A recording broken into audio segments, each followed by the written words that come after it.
శ్రోతలందరికీ నమస్కారం. ఈరోజు అత్యాస నీకో నమస్కారం అనే చిన్న కథతో మీ ముందుకు వచ్చాను. మరి కథ వినండి. నేను రోడ్డు వారగా నడుస్తున్నాను. పరక్క నుంచి జయ్యమని సైకిల్ తొక్కుకుంటూ నన్ను దాటుకొని ఒక వ్యక్తి వెళ్ళాడు. ఒక్క సైకిల్ ఉన్నా బాగుండును అనుకున్నాను. ఎలాగైనా సైకిల్ కొనుక్కోవాలనే పట్టుదల పెరిగింది. డబ్బులు కూడబెట్టి సైకిల్ కొనుక్కున్నాను. అమ్మయ్య, హాయిగా ఉంది అనుకున్నాను. ఒకరోజు హుషారుగా సైకిల్ తొక్కుకుంటూ వెళుతుండగా ప్రక్క నుంచి మంచి స్పీడులో బైక్ దూసుకొని వెళ్ళిపోయింది. తొక్కి తొక్కి కాళ్ళు నొప్పి పుడుతున్నాయి. అయ్యో, ఒక్క బైక్ కొనుక్కోగలిగితే ఎంత బాగుండును అనుకున్నాను. ఏదో భగవంతుడి దయ వలన ఒక బైక్ కొనుక్కొని ఆనందంతో తేలియాడుతున్నాను. ఒకరోజు ఊరు వెళ్ళొస్తుండగా పెద్ద వర్షం మొదలైంది. బండి ఆపి ఒక చెట్టు నీడలో నిలబడ్డాను. వర్షం పడుతున్నప్పుడు చెట్ల కింద నిలబడితే పిడుగులు పడే ప్రమాదం ఉందంటారు. కానీ కనుచూపు మేరలో ఏమీ లేవు. అంత వానలోనూ రయ్యమను దూసుకుపోతున్న కార్లను చూసి నాకు అనిపించింది, ఎలాగైనా ఒక కారు కొనుక్కుంటే బాగుండును.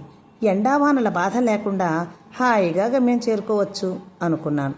అనుకోవడమే తడువుగా ఆచరణ చేసేశాను.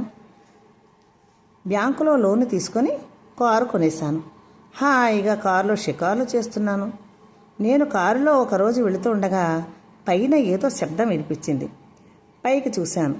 ఆకాశంలో విమానం ఎగురుతూ కనిపించింది. అబ్బా, ఎంత బాగా వెళుతోంది. నేను విమానం ఎలాగో కొనుక్కోలేను కాబట్టి ఒక్కసారి ఎక్కి సరదా తీర్చుకోవాలనుకున్నాను. అనుకోవడమే తడువుగా ఒకరోజు విమానం ఎక్కాను.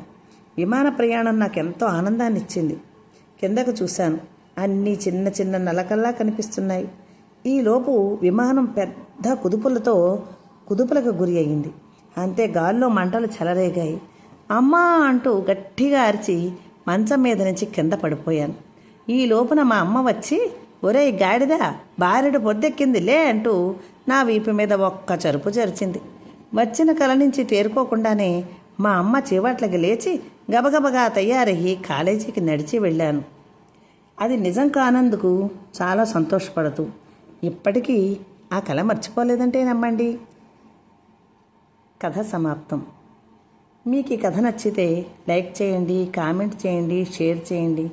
నన్ను ప్రోత్సహించి ముందుకు నడిపించండి. మరలా ఇంకొక కథతో మీ ముందుకు వస్తాను.